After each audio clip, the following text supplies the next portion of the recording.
Welcome back mga katambalan, mga hot topic and issue. Pag-usapan natin, update po tayo kay Barbie Fortesa kung saan nga po kahapon ay nag-guest itong si Barbie sa It's Showtime. At talaga namang napakasaya ng pag-guesting itong si Barbie bilang judge sa isang segment sa It's Showtime. At makikita rin kay Barbie na lutang ang kaseksihan nito sa kanyang suot na ipinost naman itong si Barbie sa kanyang social media account.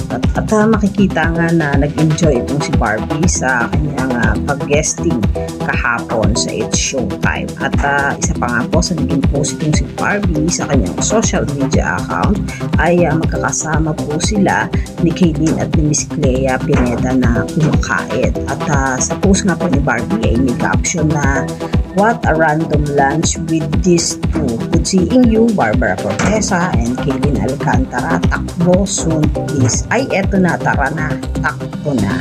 Na kung saan niya ay masayang nag-banding at kumain itong sina Barbie at Miss Clea Pineda. At isa pa nga po sa naging post itong si Barbie ay ang makikita nila ni Joyce Ching na may caption pa nga na "Biglang catch up naman dyan, Ching Joy.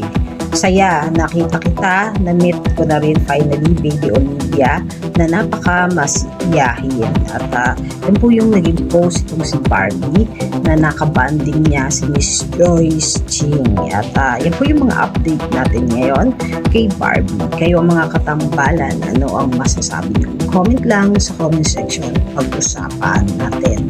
Yan ang mga hot topic and issue dito lamang sa Tambalang GG.